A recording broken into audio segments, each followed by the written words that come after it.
அப்புறம் காய்ச்சல்பாங்க, தலைவலிம்பாங்க, ஹாஸ்பிட்டலுக்கா அலைஞ்சிட்டு இருப்பாங்க. அடுத்தது நல்ல இப்ப தாலி வாங்க போறோம், அந்த இடத்துல யாரோ ஒருத்தருக்கு உடம்பு சரியில்லைன்னு அங்க ஓடுவாங்க. இப்படி அவங்களுக்கு இன்டிமேட் காட்டாம இருக்கவே இருக்காது. பிரபஞ்சம் எந்த ஒரு செயல்பாடும் இழக்கிறோமோ அதுக்கு முன்னாடி நம்மளுக்கு ஒரு விஷயம் காட்டும். அப்போ அடுத்தது அவங்க ஜாதகத்துலதான் அது இருக்கு. அது மெயினான விஷயம்.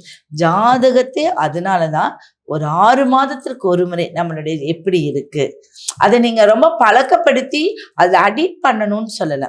சில விஷயத்தை தெரிஞ்சுக்கணும், கைடா தெரிஞ்சுக்கணும், இந்த காலகட்டம் எப்படி இருக்கு அப்படிங்கிறது பண்ணணும்.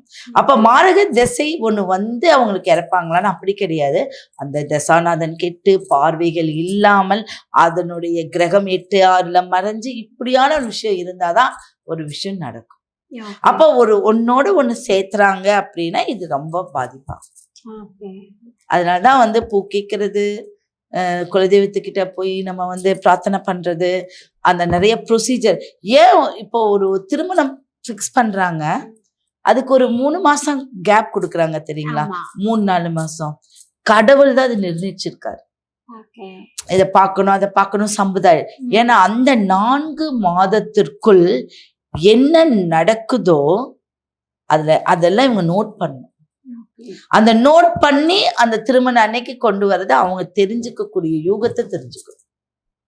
அந்த 4 மாதத்துல பாத்தீங்கன்னா ஆண் பெண் பிரிஞ்சு எனக்கு இதை கல்யாணம் வேண்டான்னு சொல்றாங்க.